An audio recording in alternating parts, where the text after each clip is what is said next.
Meanwhile, closer home, India has secured a big win against China. This is in Bangladesh. India and Japan have joined hands. They're building a deep-sea port in southern Bangladesh. And this port is of great strategic value. It could serve as a linchpin for India and Japan in their bid to counter China. We're talking about the port of Matarbari. It's in the Bay of Bengal, in the Cox's Bazar district. India and Japan are jointly developing it. The port will have a container terminal and a coal-fired power plant. The project is expected to be completed in 2027. It's a win-win for all sides, really. It will help not only Bangladesh, but also India and Japan. For Bangladesh, this project has a huge upside. This port will take a major load off the Chittagong port. It will be their first deep-sea port, one that can host large vessels. For India, it will be useful for the northeastern states. The port will open up new supply chains. It has the potential to turn the region into a large industrial hub. And what's in it for Japan? A gateway to South and Southeast Asia. Recently, Japan pushed a new proposal, a plan to develop an industrial hub in Bangladesh. It would connect India's landlocked northeast with the rest of the world. The plan was presented by the Japanese Prime Minister. Remember, he was in New Delhi last month. Prime Minister Fumio Kishida delivered a speech. He spelled out Japan's new vision for the Indo-Pacific. The next horizon is South Asia, including India. The Northeast India, which is surrounded by land, still has unexploited economic potential. Viewing Bangladesh and other areas to the south as a single economic zone, we will provide the Bay of Bengal Northeast India industrial value chain concept in cooperation with India and Bangladesh to foster the growth of the entire region. That's the vision. And Kishida did not waste any time. Soon after leaving India, he began working on his plans. Japan has approved fresh funding. This is for infrastructure projects in Bangladesh. And it will cover the commercial port in Matarbari, also create trade links to nearby Indian states like Tripura. Tripura is a northeast Indian state. It's about 100 kilometers away from the Matarbari seaport. And how much will Tokyo spend on these projects? Reports say a total of $1.27 billion. So that's the story of the Matarbari port, and this is just one half of the story. The other half features China, how China has lost this round.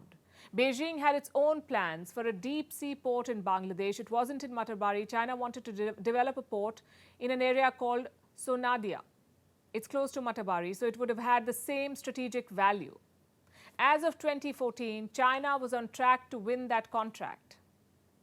The project's value was around $8 billion, and China was ready not only to build it, but also to finance the project. This is a textbook case of how China lays its debt trap. Why did they want this port? Two reasons. One is encircling India, and the second is boosting connectivity. Let me tell you about the first reason first, encircling India. And to understand this, all you have to do is look at this map. Pakistan's Gwadar, Sri Lanka's Hambantota, and the port in Sonadia in Bangladesh, where China wanted the project. Had Dhaka agreed to this, China's string of pearls would have been complete. India would have been surrounded by 3 Chinese ports. So that's the first motivation. Reason number 2 was this, connectivity to China's Yunnan. You see, just like India's northeast, China's Yunnan province is landlocked. A port in Sonadia in Bangladesh would have opened sea access to Yunnan. Again, this would have strengthened China's position. It would have helped Beijing pull more trade. But the Sonadia project is not happening. Bangladesh is believed to have dropped the idea. Instead, it chose to work with India and Japan. And this is a victory for New Delhi as it tries to safeguard its interests in the region.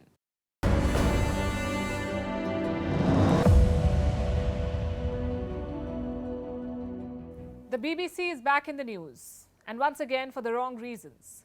The British broadcaster seems unable to shake off its legal troubles in India. First, it was the tax authorities. In February, they carried out surveys at BBC offices in India. And today, it's the Enforcement Directorate. They're probing the BBC. They've accused it of foreign exchange violations. A case has been registered, and so far 6 employees of the BBC have been questioned. This includes one of the directors of the BBC's India operations. Now, a lot has been written and said about this, mostly opinion, and we'll come to that. But tonight, we want to bring you the facts of the case. We have accessed emails and documents that show how the BBC was potentially in violation of the Indian law. And we say potentially because only a court of law can pronounce them guilty. So there was a potential violation, and they knew about the violation. They exchanged emails. They had wide-ranging discussions, and then they chose not to act. When the law caught up, they reportedly deleted those emails, but Indian authorities have retrieved them. And this is the basis of the case against the BBC. Tonight, we bring you a Vantage exclusive. We have documents never seen before, email exchanges from inside the BBC. They talk about the risk of violating Indian laws. They raise an alarm about potential breaches. And we'll show you how the BBC disregarded these warnings. We'll show you the entire dossier of papers and go over the facts one by one. First things first. What is the BBC being investigated for? Violation of foreign exchange rules. The probe is being led by India's Enforcement Directorate, or ED. This is the agency that is tasked with fighting financial crime in India. The case is under India's Foreign Exchange Management Act, also known as FEMA, F-E-M-A. The foundation of the ED's case is India's FDI rules, specifically the rules introduced in the year 2019. They were about digital news media and how much foreign direct investment is allowed in digital news media. A limit was placed on foreign investments. How much? 26%. So a foreign investor cannot have more than 26% stake in a digital news venture in India. That is the law. But the BBC is under scrutiny for its violation. At the centre of this investigation is a company called BBC World Service India Private Limited. This is the subsidiary of the British broadcaster in India. The parent company is called the BBC World Service. Now, apparently, the Indian subsidiary is 100% owned by the parent. There is no other investor. So when the new rules kicked in that said a foreign investor can have only 26% stake, the BBC was forced to think. Does it need to change its structure? Does it need to make changes to comply with India's new rules? This was a subject of debate within the BBC and also a source of concern. Time to pull up our first email. This was sent by a man called Chris Loweth in August 2022. He is the Director of Legal and Rights in the BBC News International Services. He wrote to his colleagues and said the BBC was yet to comply with the new Indian policy. Let me now quote from that email. This is what he said. "We are already well past the deadline for complying with the policy. We haven't been contacted by any government agency suggesting we are not compliant yet, so there is no deadline in that sense. But we need to be able to demonstrate both to EY and potentially to the Indian government, if contacted, that we are serious about evaluating the options and then implementing whatever recommendation results." So deliberations were on at the BBC. Should we comply with the rules or not? Is that even a question? Evidently it is. And there were email exchanges about this. The next one is again from August 2022. And this one was labeled as confidential. The title says, BBC World Service India Ownership and Control. What is this document? It's an assessment, a paper. It discusses restructuring of the BBC in India. And I'm quoting again, the Indian government has introduced new rules on the level of foreign ownership of digital media, new news entities. BBC World Service India has been advised to evaluate and implement a restructuring of its structure and operations in India in a manner that would be compliant with the new laws. So they're advising a restructuring that would be compliant with the new Indian law. A range of options have been identified, each of which involves significant change to the BBC's ownership and control of its news activities in India. It seems like the verdict was clear and there was some consensus. Officials of the BBC felt that there was a need to restructure. And they had this conversation 3 years after the new rules were introduced. The paper had more, and I'm quoting again. Legal advice provided in December 2020 was that since news and current affairs content was at the time being uploaded to YouTube channels by BBC World Service India, BBC World Service India was likely to be viewed as a digital media entity. And this paper also cited precedent. It goes on to say, some digital media news entities have shut down operations in India, example Yahoo News and Huffington. and others have restructured holdings or operations to comply with new foreign investment laws. So there was legal advice and there was precedent. But what did the BBC do? Initially, it decided to not bring any changes. Again, I'll quote from the papers.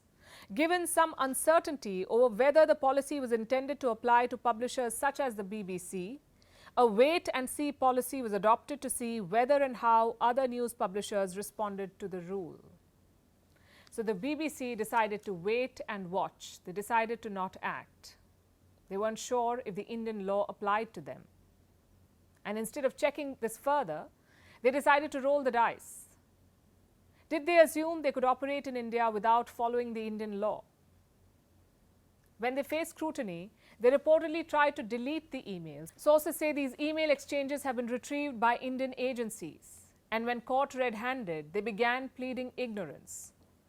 Of course, all of this will have to be proven in a court of law. These papers will most likely be brought up, and the BBC would have to prove its legal status or close operations in India. And just because it's a media outlet, it cannot be held above the law or immune to legal scrutiny. Consider what Elon Musk said this week, by the way. Ironically, in an interview to the BBC, Twitter had taken down parts of a BBC documentary. Musk was asked about it, and this was his response. I'm quoting again. "The rules in India for what can appear on social media are quite strict, and we can't go beyond the laws of the country. If we have a choice of either our people going to prison or we comply with the laws, we will comply with the laws." Musk told this to a BBC journalist, comply with the laws. Why can't the BBC do it? Social media has been in meltdown mode. They've linked the scrutiny of the BBC with freedom of speech. They say it's being silenced. It's being targeted for a controversial documentary on the Indian Prime Minister. You may remember this one. It was called India, the Modi Question. India had ordered internet platforms to take it down. Critics say the BBC is now paying the price for this documentary. And ironically, these critics are exercising their right to free speech to say this. And again, everyone is entitled to their opinion. It gets you attention in social media echo chambers. But cases like these are not settled on social media. They're decided in a court of law where facts and evidence matter, not opinion. And when you look at the facts, when you read the fine print and connect the dots, do you see the BBC as a victim of a censorship campaign or a company in violation of the Indian law? It's easier to rake up the freedom of speech debate, and we at Firstpost believe it should be upheld. But does it give anyone a free pass to knowingly violate the law? Think about it. And now it's time for Vantage Shots, images that tell the story. We're starting with Bolivia. Teachers in the South American country have been protesting. They want more funds for the education sector, but their demonstrations have turned violent, and police resorted to tear gas and explosives to deal with the situation. In the US, a massive fire broke out at a recycling plant in Indiana. Authorities have ordered thousands of locals to evacuate. Parts of the US state of Florida are witnessing floods. The situation is so bad that a person was seen swimming on a flooded street. In Colombia, one of Pablo Escobar's cocaine hippos died after being run over by a car. And finally, taking you back in history, what makes April the 13th significant? A dark day in Indian history. The Jallianwala Bagh Massacre took place on this day in 1919. British forces opened fire on an unarmed crowd in the city of Amritsar, killing several hundred people. The brutal massacre of innocent Indians was a turning point in our freedom movement. We're leaving you with this. Thanks for watching. We'll see you tomorrow.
US and Russia are dangerously close to an armed conflict.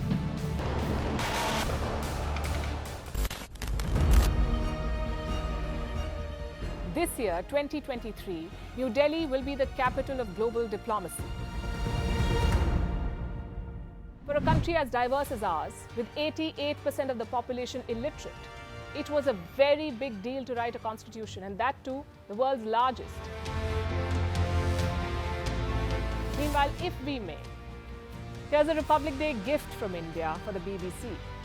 A list of suggestions for the BBC for their upcoming documentaries. Number 1, the Kohinoor and the colonial loot. Number 2, an outdated monarchy and unhealthy obsession with the royals. Number 3, racism in 2023. We're waiting.